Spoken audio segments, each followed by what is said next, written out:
ça me fait plaisir d'être parmi vous pour vous parler d'un de mes sujets préférés, je pense. Donc, je vais vous parler brièvement là, des étapes de conception et de réalisation d'un aménagement favorable à la biodiversité. On va les passer ensemble. Puis après ça, j'ai 2 projets à vous présenter. Fait que c'est pas avec moi qu'on va gagner beaucoup de temps, mais je vais essayer d'être efficace dans ma présentation. Alors, première étape, quand on bâtit un plan d'aménagement, quand on crée un aménagement avec des producteurs, c'est qu'on va visiter l'entreprise et on détermine c'est quoi les objectifs de cet aménagement-là. Ils peuvent être divers. Aujourd'hui, je vais me concentrer sur des objectifs de pollinisation parce que dans la majorité des cas là, qui vous concernent, ça va être ça. Mais ça peut être vraiment autre chose, l'érosion des sols, la lutte biologique, etc. Puis on va regarder en même temps, mais c'est quoi les contraintes? Parce que là, c'est beau tout ça, mais il faut être capable de l'entretenir, il faut être capable de l'implanter. Des fois, il y a des aspects réglementaires, la capacité d'irrigation. On ne se cachera pas que de donner un petit coup de pouce avec de l'eau, c'est le fun pour les aménagements, mais ce n'est pas toujours possible. Donc, il faut évaluer tout ça pour faire l'aménagement le plus optimal pour le site en question. Quand notre objectif, c'est la pollinisation, qu'est-ce qu'on veut? On pense aux abeilles domestiques, mais on pense aussi aux abeilles indigènes. Donc, ce qu'on veut, c'est leur offrir nourriture, refuge et site de reproduction. Je ne rentrerai pas dans tous les détails de ça. On va surtout parler des végétaux, mais ça reste ça, le concept, le principe. Puis on peut venir bonifier nos aménagements de fleurs avec, entre autres, l'intégration de sites de reproduction, donc soit des tas de roches, des bois morts, on va laisser des zones ensablées. Puis on va penser plus loin aussi souvent aux prédateurs et parasitoïdes qui vont nous aider dans nos cultures. La deuxième étape, ça va être vraiment la caractérisation du site. Donc, premièrement, là, sur les fermes, il y a toujours des endroits qui sont intéressants pour la biodiversité puis qui méritent juste d'être conservés. Fait que souvent, quand on fait la visite avec le producteur, c'est qu'on lui permet d'en prendre conscience. Donc, de dire « Hey, ici, tu as déjà quelque chose d'intéressant, tombe pas. Laisse ça aller. Hey, c'est le fun, tu as mis un tas de roches pour les reptiles. Ah non, j'avais juste mis mes roches là. » Fait que on juste en jasant, on fait comme ah, regarde, il y a déjà plein de choses intéressantes. Puis le regard extérieur est souvent plaisant pour ça, de faire venir vraiment quelqu'un qui se connaît pour donner un petit coup de pouce puis voir qu'est-ce qu'on a de déjà intéressant sur nos fermes. Puis quand on pense ces aménagements, on va viser la connectivité. Donc, c'est pour ça mes 2 images. Donc, c'est d'essayer vraiment de créer des corridors pour le déplacement, non seulement de la grande faune, mais également des pollinisateurs. Donc, d'avoir une connexion entre ces habitats-là qui sont intéressants pour la faune. Quand on fait la caractérisation du site, là, grosso modo, on s'intéresse à la flore. Donc, qu'est-ce qu'il y a déjà en place? Qu'est-ce qui va être problématique comme mauvaise herbe dans les champs? Donc, c'est sûr qu'on introduit des espèces végétales. Il faut penser à créer des problèmes pour notre production. Des fois, ça nous donne des indices aussi sur est-ce que c'est un milieu humide. Là, je vous ai mis un petit peu de quenouille. Bon, on a des indices des fois sur qu'est-ce qui va bien pousser sur place également. Puis, on veut être complémentaire à l'offre florale. Je pense que le meilleur exemple, c'est souvent que j'arrive sur des fermes de grande culture, puis là, à l'automne, il y a plein de verges d'or. Je ne vais peut-être pas payer pour en mettre dans mon aménagement parce qu'en place, il y en a déjà. C'est déjà une ressource disponible. Donc, on va essayer d'être complémentaire à ce qu'il y a déjà sur le site.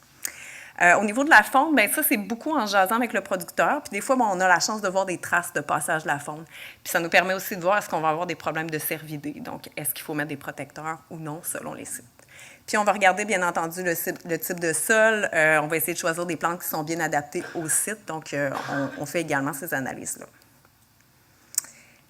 Après ça, comme je vous dis, la caractérisation du site, c'est vraiment une étape qui est souvent négligée. On ne peut pas toujours faire du copier-coller partout d'aménagement. Donc, c'est le fun d'avoir de l'aide de groupes. Il existe des gens spécialisés là-dedans, donc ça vaut la peine. Ce n'est pas une liste complète, mais ça vous donne quelques ressources. Puis là, c'est mon bout préféré. Donc, on va parler de choix des végétaux. Donc, les végétaux, on va tenir compte du type de sol et de la rusticité. En premier lieu, c'est ce qu'on considère. Donc, on va aller davantage vers des plantes indigènes qui sont mieux adaptées au milieu, puis qui vont être mieux adaptées aussi à la faune locale, bien souvent. Ce qu'on veut aussi, c'est une floraison qui est abondante et continue toute la saison. Donc, le petit diagramme que vous avez en bas, c'est ce qu'on fait à la base, c'est de voir c'est quoi les périodes de floraison des espèces qui m'intéressent. Donc, est-ce que j'ai des creux de floraison? Théoriquement, on s'entend, parce que ça reste souvent là, des périodes théoriques de floraison. Donc, pour s'assurer d'avoir vraiment de la floraison qui est continue toute la saison, puis abondante, donc plusieurs espèces idéalement en même temps. Et je dirais un principe de base, c'est que si on diversifie les formes et les couleurs de fleurs, on va attirer une diversité aussi d'insectes différents. Et là, ce qui est le fun avec la canneberge et le bleuet, c'est qu'on a quand même pas mal de données sur les pollinisateurs indigènes de ces cultures-là et sur les besoins aussi de l'abeille domestique en termes de fleurs. Donc, c'est sûr que les insectes pollinisateurs vont opérer un choix là, au sein de la flore locale, que ce soit par l'accessibilité du nectar, du pollen, leur attractivité ou leur valeur nutritionnelle.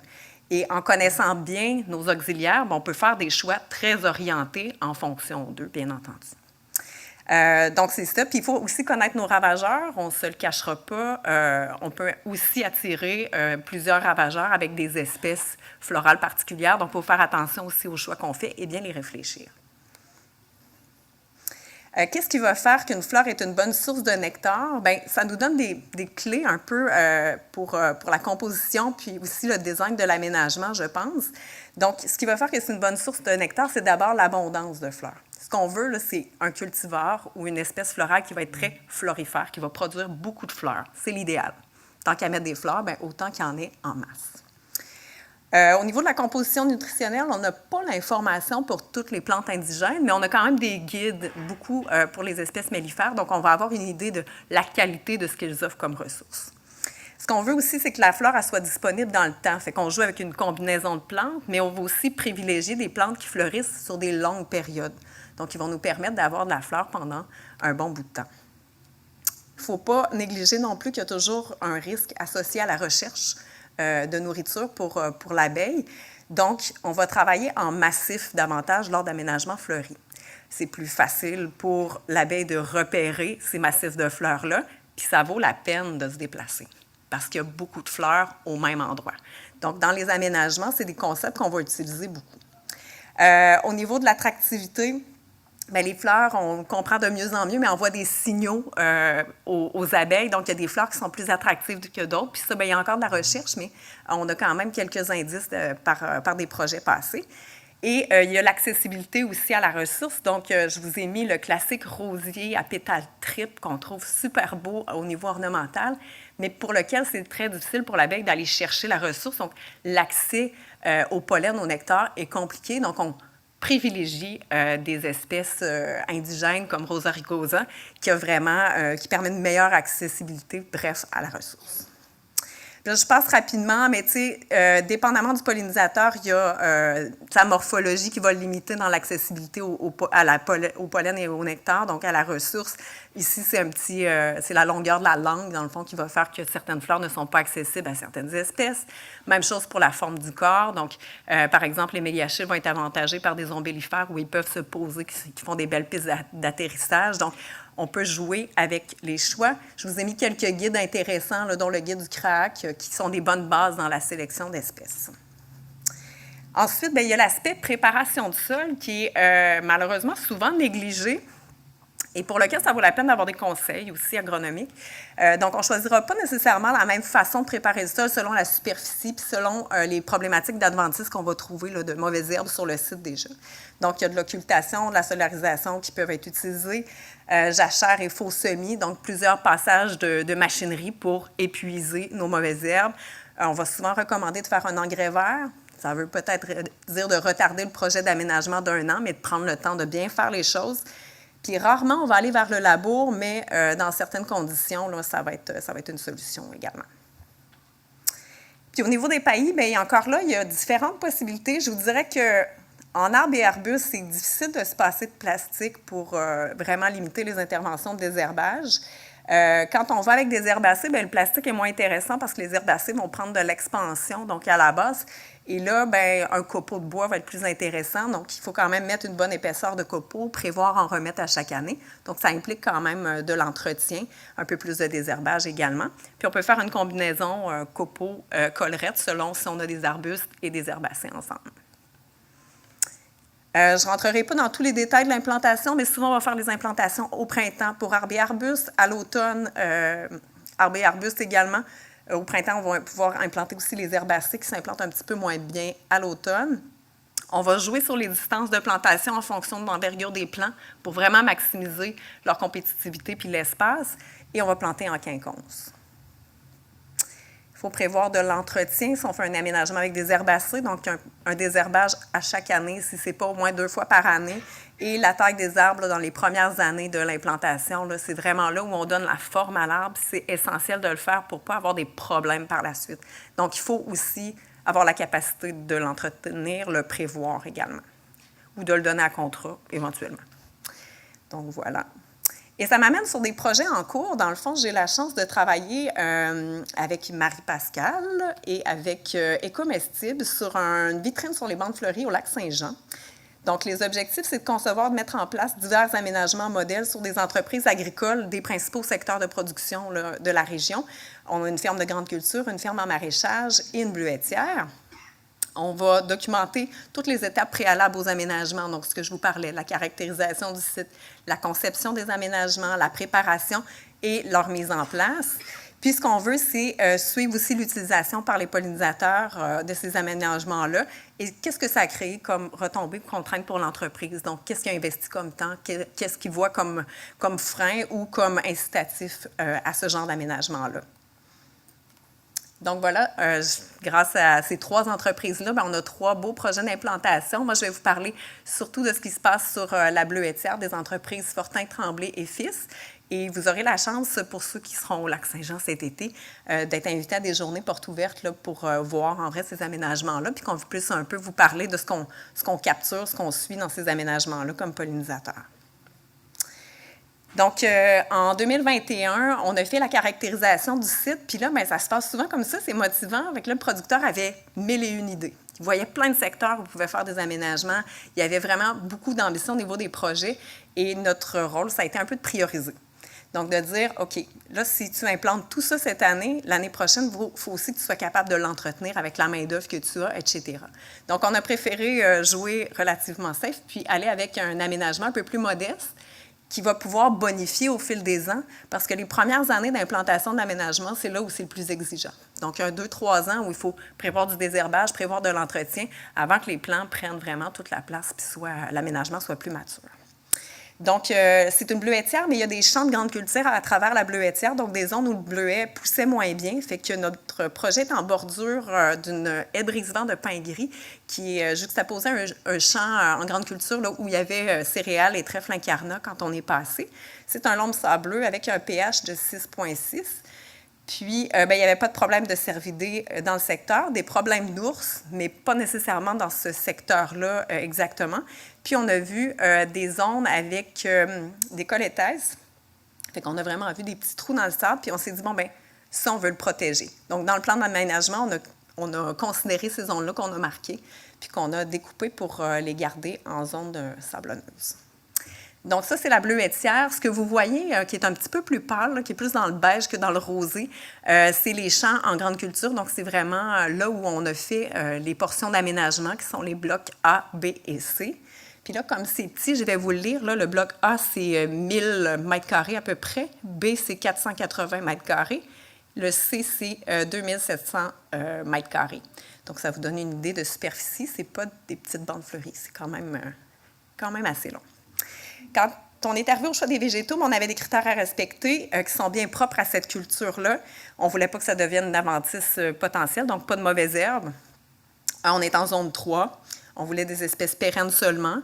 On voulait une floraison hâtive. Quand on a regardé un peu la végétation autour du site, il y avait vraiment très peu de choses qui fleurissaient au printemps. Donc, on voulait axer ça là-dessus. Puis, on voulait une floraison qui est attractive pour les pollinisateurs connus du bleuet. Et c'est là que je vous dis que c'est le fun de travailler dans une culture où il y a de la documentation.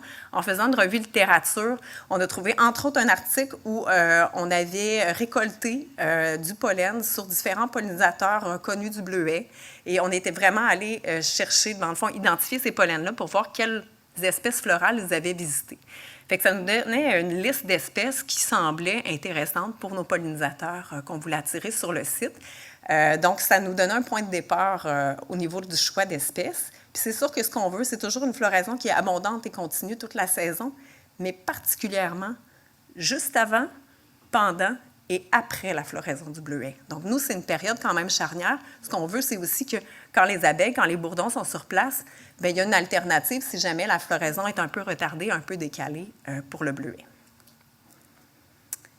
Donc, voici la première bande. Donc, ça, c'est une bande arbustive qu'on a fait le long du brise-vent de pin gris.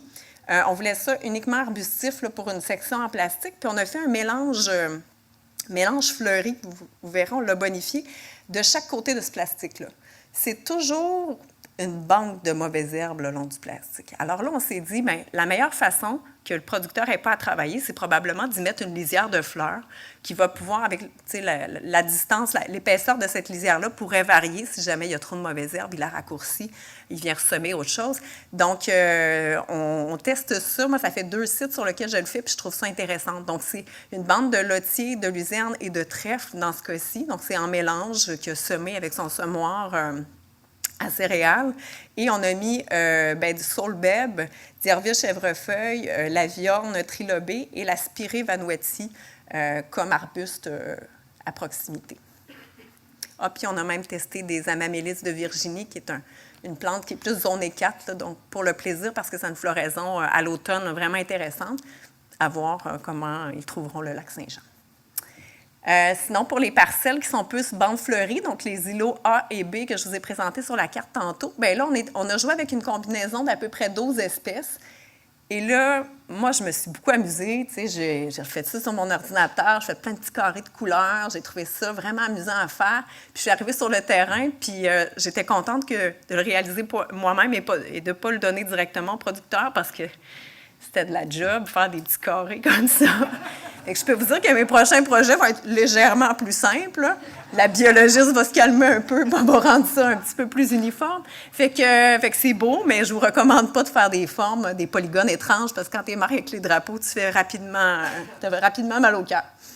Donc, voilà, mais on teste là-dedans plusieurs espèces, fait qu'on a hâte de voir un peu ce que ça va avoir comme retombée. C'est quand même basé sur d'autres études, mais voilà, on va en faire le suivi. Puis, on est passé par une demande Prime Vert volet 1 là, pour le financement de ces aménagements-là. Au niveau de la préparation de sol, donc, il y avait un engrais vert de trèfle à l'automne 2021 qui a été détruit au printemps 2022 avec des passages répétés d'outils à dedans. Pour le paillis, bien là, on avait un producteur qui déboise certains secteurs pour la production de bleuets, qui avait beaucoup de brantis. Fait qu'il m'a dit, moi, je me sens mal d'acheter du copeau de bois alors que j'ai des piles de brantis que je ne sais pas quoi faire avec. Fait que je dis, bien, pourquoi pas? On va l'essayer. Donc, c'était un test. On pourra vous en reparler dans les prochaines années. Mais c'est un branti qui est assez grossier. On en a mis 8 à 10 cm d'épaisseur. Et pour la bande qui était vraiment arbustive le long des pins gris, là, on est allé en paillis plastique là, pour simplifier la gestion. Le défi du branti, c'est que ça ne se tient pas très bien, pas aussi bien qu'un copeau d'élagage que je suis habituée d'utiliser. Donc, il y avait quand même tendance à tomber beaucoup dans le trou qu'on faisait pour l'implantation. Donc, on met le paillis avant d'implanter, c'est beaucoup plus simple.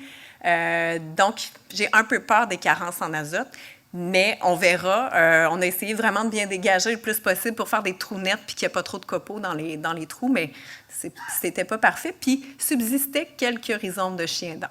Donc, je pense qu'il va y avoir un petit travail de désherbage au printemps prochain. Dans ce contexte-là, les plants en pot, plutôt que les multicellules, étaient vraiment, vraiment plus agréables à implanter. Ça allait beaucoup plus vite.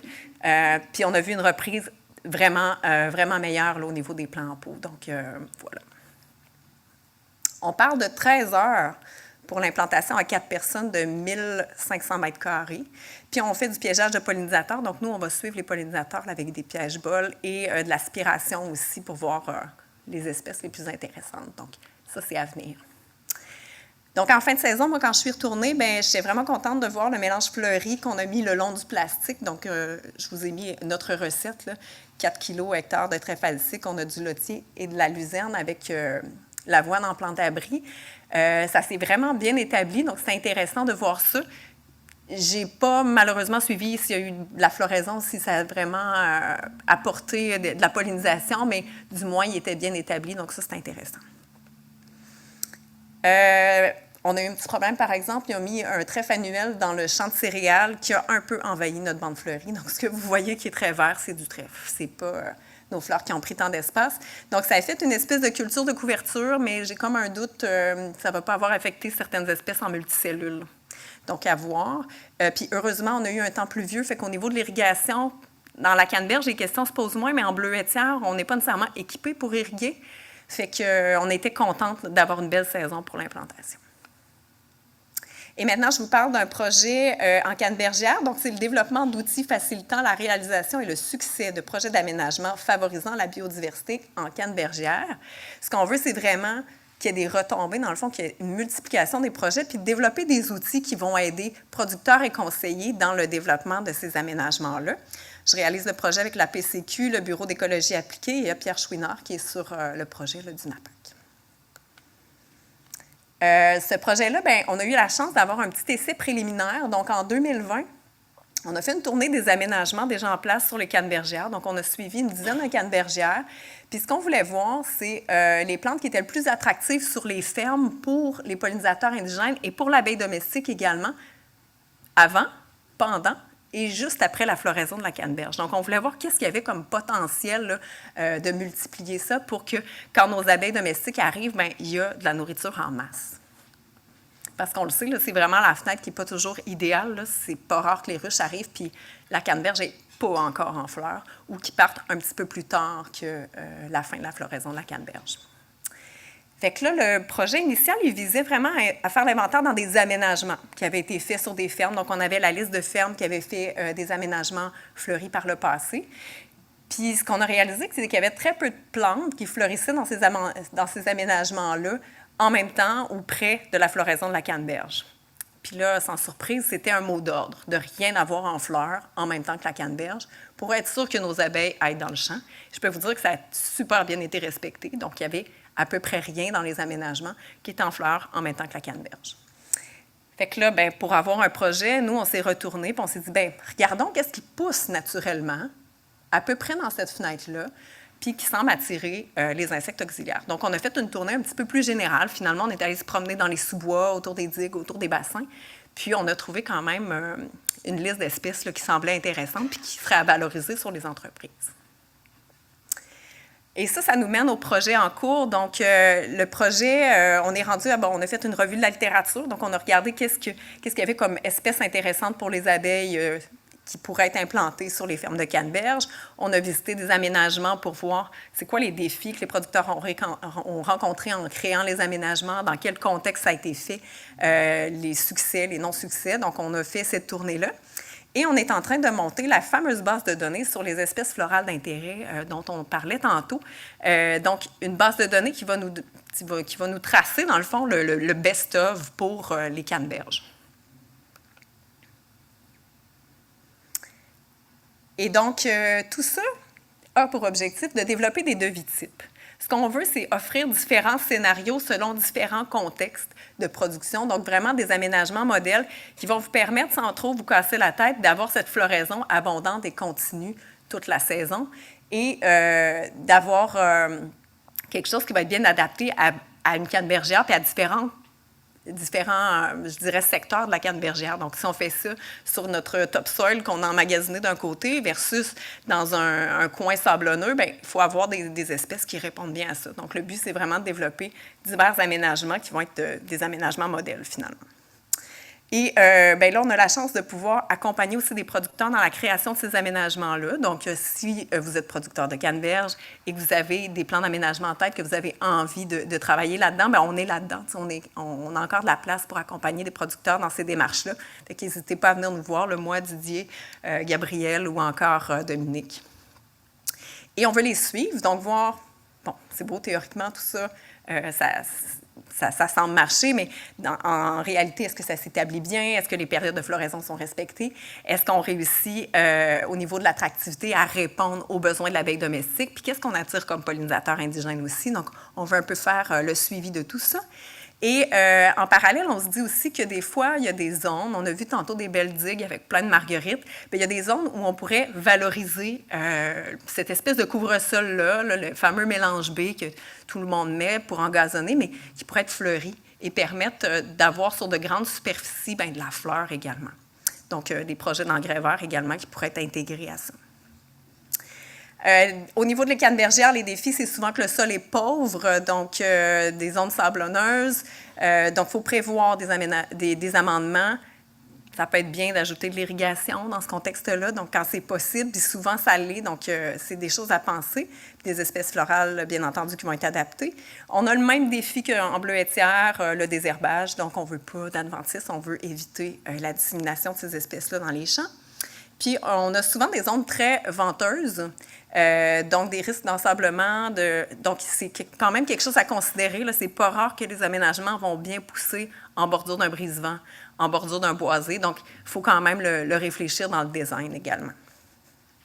Alors voilà, j'étais pas si pire. Fait que je fais pas ces projets-là tout seul, là, donc il y a vraiment une belle équipe qui m'accompagne là-dedans, puis ça me fera plaisir de répondre à vos questions tantôt.